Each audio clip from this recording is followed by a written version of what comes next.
Hey, welcome to the Business Unfiltered series. I am Rick Plaskett, a certified business and leadership coach. And today my guest is Justin Bright. He is the owner and current generation of Brighter Logistics, a family-owned freight shipping company. Today we're going to be talking with Justin about his business, some of the challenges, some of his best practices, and get a peek into what it's really like to build and operate a business and then position it for the next generation to take over. If this is your first time on the channel, please be sure to like and subscribe so you can get future notifications. Justin, hey, welcome and thank you for being here today. Thank you, Rick, for having me. It's a pleasure and kind of looking forward to the conversation and seeing where this all leads us. So thank you. Super, super. Well, I talked a little bit about you, but if you would give us a brief overview of your background, how you got here, and then tell us a little bit about the business so that the audience can relate. Um, Graduated from Central Michigan University in '04. Um, Actually, like kind of '03, but '04, just because of I have an entrepreneurship degree with a commercial recreation degree. Tried to play professional golf for a hot second. Um, I learned real quickly that I wasn't as good as I thought I was. I'm pretty good, but I'm not as good as they are, not even close. I drove out to California prior to college and played out there and got beat around a little bit and came back and we actually had my wife and I, who helps me run this company. We had our first child in 2003, and that's when my golf really came to an end because I was an assistant golf pro at that point. And when you're not making any money, you can't really raise a kid with no money. So I had to go get a big boy job, and kudos to Enterprise Rent a Car. Um, what an incredible training program. They do a lot of things right, and it really set me up for success in the future. And 2008 hit. At that point, I was in a staffing role. I worked for a staffing company, number one sales guy in the country for a large company. And like a lot of people, I lost my job. And 2008 hits. At that point, I got an opportunity late of '08 to work for Echo Global. Um, Echo is another very solid company, a lot of very good training. I learned a lot. Um, but I decided at one point that I could go do it for myself. And, Brighter Logistics was born, and my wife and I have run this together now since middle of 2010, and we've been fairly successful. Not anywhere where we'd like to be, but we're working towards that. And my wife and I have two boys. The oldest will be 23 here in a couple weeks. The younger one is 20. He'll be 21 end of July. That one, Carter, he is a true entrepreneur. He's the kid that used to get in trouble in high school, middle school, because he had, remember those old fidget spinners that the kids had, the fidget spinners? He found a way at like 11, 12 years old how to buy them online. He bought 100 of them from China and ended up selling them at school and got in trouble. So he bought them for about $1 a piece and was selling them for 10. And but now he owns and operates his own shoe business where he buys and resells the Nikes and the clothes. And now he's getting into some other things. 18 years old, he bought his own house. Like it's been really cool to watch. Uh, Noah, our oldest, starting career captain at Minnesota State baseball. So I mean, I couldn't be more proud of my boys. And as you kind of mentioned, that's really where I want to take this is teach them as we move forward. And I think Noah's baseball career is coming to an end here shortly.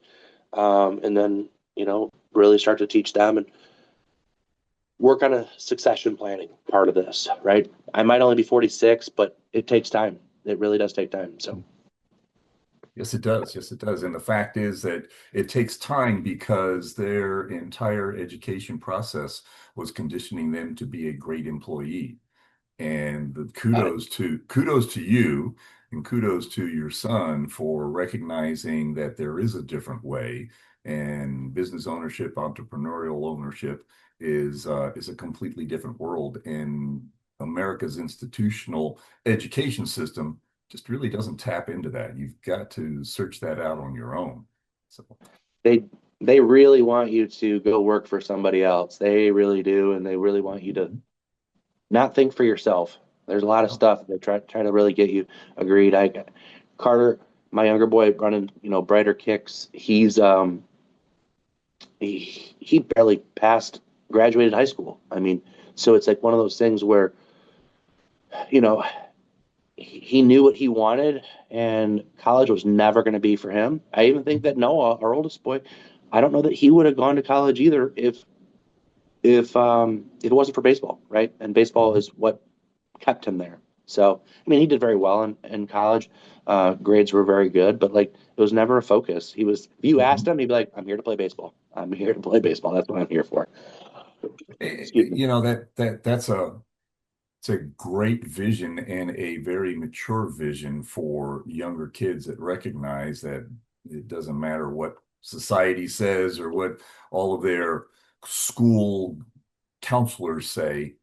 There's a different way to live. And I appreciate that, and I applaud you for encouraging that as well.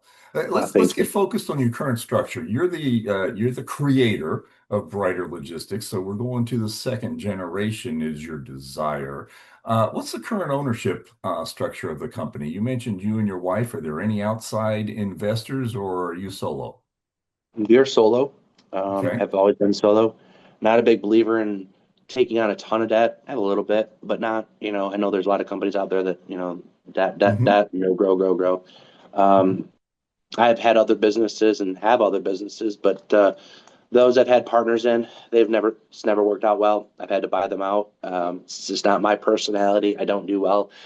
Sometimes I have a hard time playing in the sandbox with others. So, um, but that's me, right? Other people that I know in this industry do very well with partners and having other things. It's just not for me. Um, my wife Wendy, she started this. We've worked side by side for a lot of years. Um, I've also fired her a lot of times, so it's always been one of those things back and forth. But that's obviously a joke, but it's worked out very well for us. Well, as you're about to bring on another partner, your next generation, just an offer to you. What I have found, I have a resource that's about 20, 30 questions on partnerships. And it's not about what decisions are made, but it's about how you make decisions. And it's really meant as a conversation starter. But when you understand how each other thinks, that's why you and your wife are very successful in the business working together, is because you know how each other thinks and you have a better understanding. When you bring in the next generation, sometimes you're sitting around the grill on a barbecue Saturday afternoon, and it's interesting when I work with multiple generations, I'll turn to one and say, "Hey, what does your father want?" And the very first words are, "Well, I think." And that think needs to be turned to an I know on both I know. sides. Exactly, exactly. And this is again, how do you bring in partners? How do you let partners go? How do you make decisions about money and investment? How do you make decisions about diversifying or scaling? It's the real interesting thing, and I do this with a number of my clients, is what's the ownership structure and how do you make decisions? Because it doesn't matter if you're 51, 49, if it's got to be unanimous or we don't make it or majority rules, that changes the entire, it doesn't matter what your equity position is. It's about how you make decisions and who's got the final say. And I again, take a there's no right or wrong there. It's just an agreement and an understanding, and then you can move forward. Yeah, I take a little bit more of an old school approach. Hmm. Noah and I have had a um, through baseball, which has created a lot of times. Is I've been very fortunate that this running this business and it's given me all the time that I want to take. Business could be much larger if I wanted it to be, but I've taken the time to spend with him. I've never missed a collegiate and or a high school game. So he and I have had a lot of time to talk, and we have a very open and direct. relationship. He actually told me, I don't know, probably 6, 8 weeks ago. Well, it's probably closer to 8 weeks ago.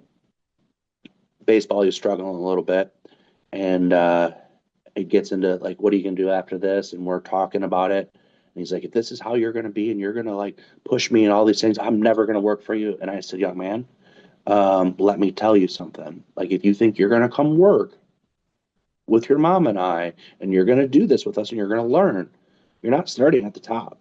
You're starting at the bottom, and you are going to learn, and you're going to do as we tell you to do, because that's the best way for you to learn. And if you want to have your input, I'm going to listen, but like, you have to learn. This is not, here you go, this is yours, now go do it and make me money.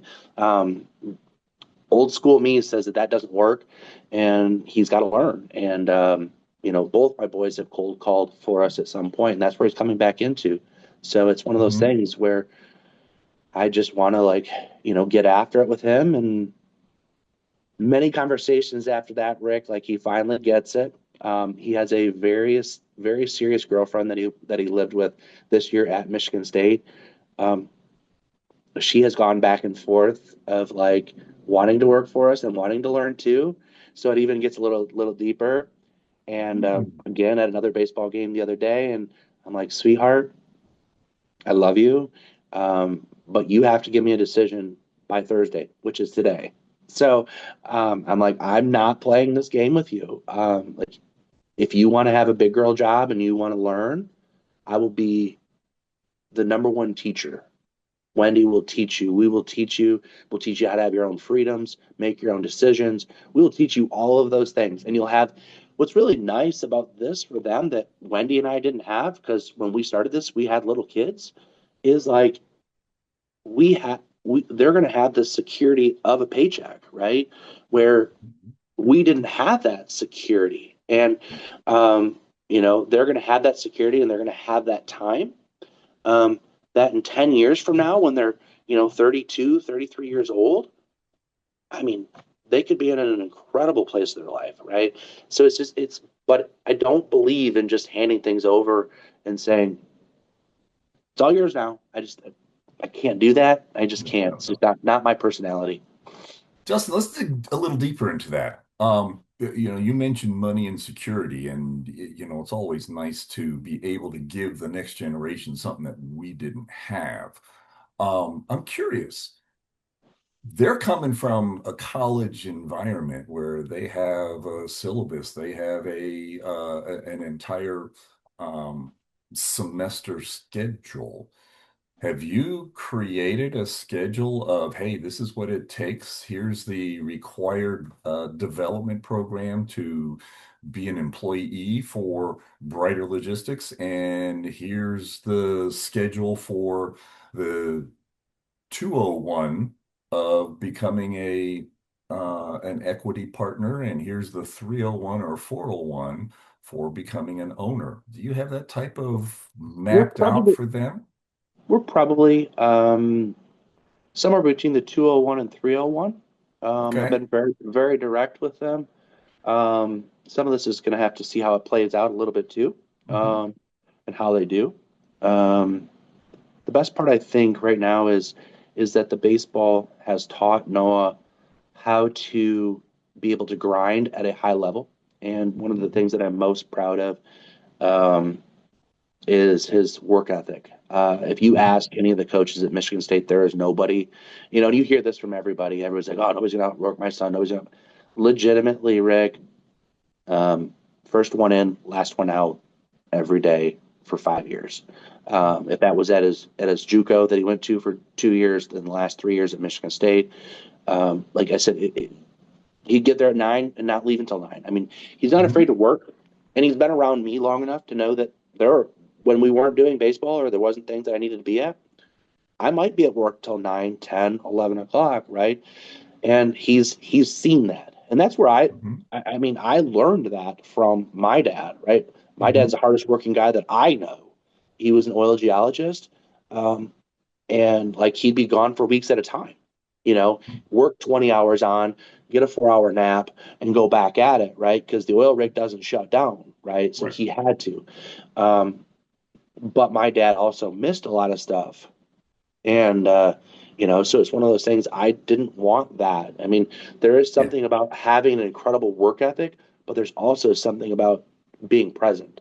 And please don't hear me saying anything bad about my dad, because my dad and I have a very good relationship. And I learned from my dad what I wanted to do forward. And my dad provided everything that you could ever imagine for me. And it just taught me a little bit different about how I wanted to approach my life. So I would say, as we're working through that next level and kind of taking over 201 to 301, he knows he's going to have Okay. to learn. He knows that he's going to have to sell.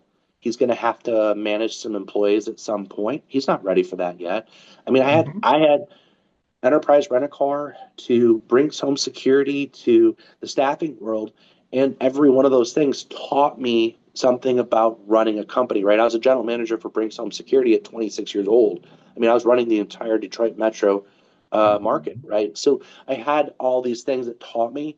He's going to have to learn those.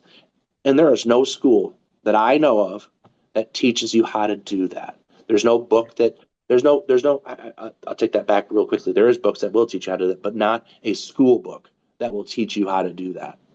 Um, There are books that will tell you, not what to do. necessarily teach you. That's a And great, Justin, yeah. if I could coach you for just a second here, you've shared with me your experiences, and your experiences are a generation different from theirs. Step out of your shoes for just a moment, step into theirs. Your scoreboard in the back, they're coming from an environment where they've had a semester by semester syllabus of telling them where they are and where they need to go in order to get good grades and move on. And so that's a need that they have. And from your stories of working for other corporations, and this is no need for an answer here, but I'm curious.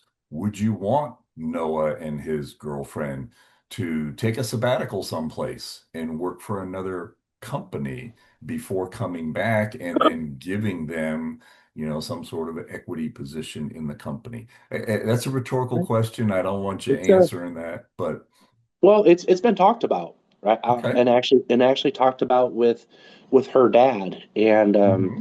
um, selfishly, though, I love having my kids around. So selfishly, the selfish answer to that is no, I don't, because I want them to be around. Do I think that there would be a ton of um, learning and like advancement from that? I absolutely do. I do. I understand that.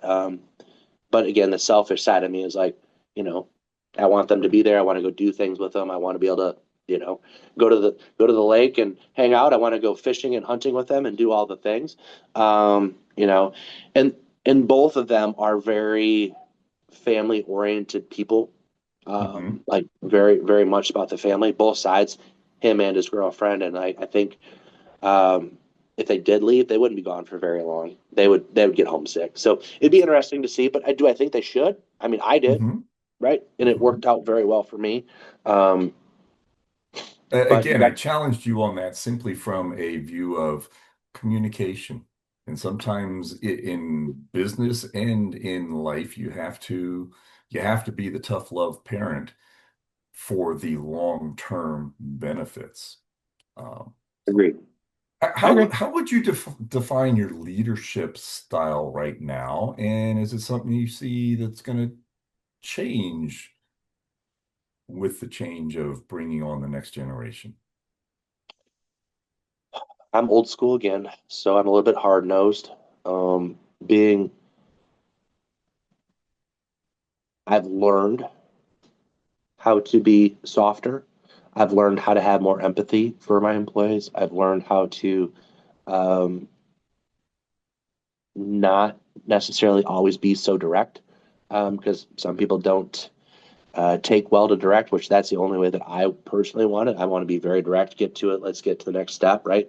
Um, so for me, I've learned like sometimes you get a little bit more um, what is the old saying, honey with, or whatever with like, but I've gotten Sugar way instead of better. vinegar, yes. Yes, and I've gotten way better about that. And my team did a great job yesterday.